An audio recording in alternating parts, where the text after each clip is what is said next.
ওকে, তো আমরা চলে এসেছি আমাদের কেমিস্ট্রি বইয়ের চতুর্থ অধ্যায়ে, যেই অধ্যায়ের নাম রাসায়নিক বন্ধন। তো আমরা এই ভিডিওতে জানবো যে আমরা আসলে রাসায়নিক বন্ধন এই চ্যাপ্টার থেকে কি কি পড়বো, কিভাবে পড়বো, এবং কোন ওয়েতে আগাবো। বোর্ড কোশ্চেনে আগে প্রিভিয়াস ইয়ার গুলোতে কি কি এসেছিল এবং সামনের আমরা যেই পরীক্ষা অ্যাটেন্ড করতে যাচ্ছি বোর্ড এক্সামে, সেটাতে কি কি আসার সম্ভাবনা সব থেকে বেশি। ঠিক আছে, তো এগুলো নিয়ে আলোচনা করব। তার আগে একটু আমি আপনাদেরকে রিমাইন্ডার দিয়ে রাখি, সেটা হলো আমাদের 10 তারিখ থেকে মিড টার্ম এক্সাম শুরু হচ্ছে। তো কেমিস্ট্রি বইয়ের প্রায় 60% এই মিড টার্ম এক্সামে থাকবে। তো আমরা চতুর্থ চ্যাপ্টার রানিং করতেছি, কিন্তু আমাদের পুরো মিড টার্মের সিলেবাসটা, মিড টার্মের জন্য যে সিলেবাসটা কেমিস্ট্রি বইয়ের, সেটা হলো প্রথম 7টা অধ্যায়। ঠিক আছে, তো আমি আশা রাখি যে আমরা খুবই দ্রুত আগাবো। প্রথম 1 2 3 যে 3টা চ্যাপ্টার আমরা শেষ করেছি সেগুলো একটু বড় বড় ছিল, এদের টপিক গুলো একটু বুঝতে প্রবলেম ছিল, কিংবা একটু হ্যাসেল ক্রিয়েট করার মতো টপিক ছিল। তো আমরা যেহেতু 1 নাম্বার 2 নাম্বার 3 নাম্বার চ্যাপ্টার, যেগুলো অনেক কঠিন চ্যাপ্টার, সেগুলো আয়ত্ত করে ফেলেছি, সেগুলো সম্পর্কে আমাদের একটা ভালো একটা ধারণা হয়ে গেছে। তো আমি যেটা বলবো সেটা হলো সামনের যে 4 5 6 7 এই চ্যাপ্টার গুলো আমরা পড়বো, সেগুলো কিন্তু খুবই যে চ্যাপ্টার, এবং এগুলো থেকে বোর্ডে কোশ্চেনই আসে একটা কিংবা দুইটা করে। ঠিক আছে, তো এত ভয় পাওয়ার কিছু নেই যে 7টা চ্যাপ্টার কি হবে কি হবে, এরকম ভয় পাওয়ার কিছু নেই। ঠিক আছে, তো আমরা যদি ফিজিক্যালি ক্লাস না পাই বা কম পাই, আমার আপনাদের কাছে রিকোয়েস্ট থাকবে, আমি কন্টিনিউয়াসলি ভিডিও আপলোড করে দিব, এবং আপনারা সেই ভিডিওগুলো নিজেরা স্টাডি করে করে পড়াগুলো শেষ করে ফেলবেন, এবং যার যা প্রবলেম থাকবে তা আমার কাছে নিয়ে আসবেন, ক্লাসে আমি সলভ করে দিব। ঠিক আছে, তো এটা থাকবে আমার আপনাদের কাছে অনুরোধ। ঠিক আছে, যাতে আমাদের মিড টার্ম এক্সামে পাস মার্ক এবং হাইয়েস্ট মার্ক পেতেও কোনো সমস্যা না হয়। আরেকটা আপনাদেরকে তথ্য দিয়ে রাখি, সেটা হলো প্রতিবার ম্যাক্সিমাম টাইমে মিড টার্ম এক্সাম গুলোতে আপনাদের সিট এরকম আই শেপে সিট হয়। এক রোলের পর আরেক রোল, এভাবে এভাবে একবারে পর পর পর পর যায়, কিন্তু এবার কিন্তু সেই সিস্টেমটা হচ্ছে না। এবার কিন্তু মিড টার্ম এক্সামে আপনাদের বসাবে জেড শেপে। ঠিক আছে, জেড শেপে, তো কার পিছনে কে থাকবে সেটা কিন্তু ডিটেক্ট করাটা খুবই কঠিন। ঠিক আছে, তো আপনাদের প্রিপারেশনটা রাখতে হবে খুবই ভালো। এটা নিয়ে আমি আপনাদেরকে ক্লাসেও কথা বলে দিব।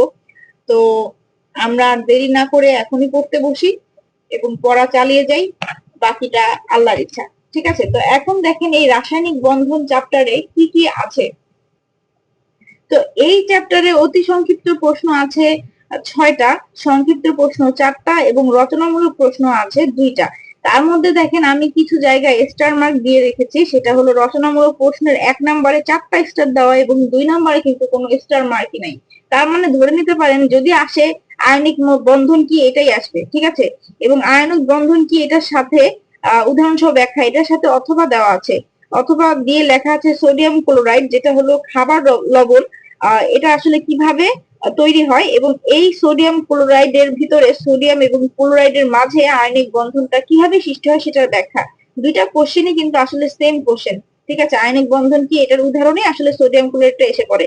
এটা এইভাবেও থাকতে পারে, আবার সোডিয়াম ক্লোরাইড নিয়েও কথাটা কিন্তু থাকতে পারে। 2টা কোশ্চেন আসলে সেম কোশ্চেন। তো এখানে যে টপিক গুলো আছে সেই টপিক গুলো একটার সাথে একটা রিলেটেড। ঠিক আছে, প্রতিটার সাথে রিলেটেড। এবং আমি যেটা করব, এই চ্যাপ্টারটা জাস্ট 6টা ভিডিওতে শেষ করে দিব।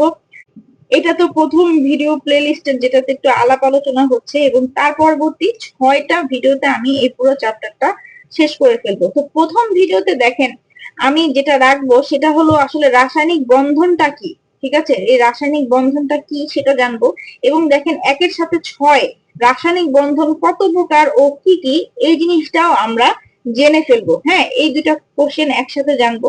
সেকেন্ড ভিডিওতে আমরা জানবো যেটা, সেটা হলো আসলে আয়নিক বন্ধন কাকে বলে, যেটা অতি সংক্ষিপ্ত প্রশ্ন 3 নাম্বার। সাথেই আমরা জেনে ফেলবো আয়নিক বন্ধন কি এবং এর বৈশিষ্ট্য কি, যেটা আসলে আয়নিক বন্ধন সম্পর্কেই কিন্তু জিজ্ঞাসা করা হয়েছে।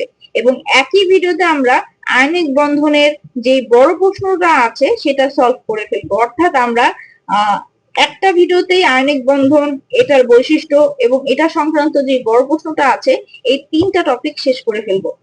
তো তারপরের তৃতীয় ভিডিওতে আমরা জানবো সমযোজী বন্ধনটা কি, সমযোজী বন্ধনের বৈশিষ্ট্য কি, যেটা সংক্ষিপ্ত প্রশ্নতে আসে, এবং রচনামূলক প্রশ্ন সমযোজী বন্ধনের উদাহরণ সহ ব্যাখ্যা থেকে, মানে একবারে যেইগুলোতে একই জিনিস বারবার রিপিটেশন সেই ব্যাপারগুলো আমি একবারে শেষ করে দিব, যাতে আমাদের টাইমটাও কম লাগে এবং প্রিপারেশনটা নিতে যাতে ইজি হয়।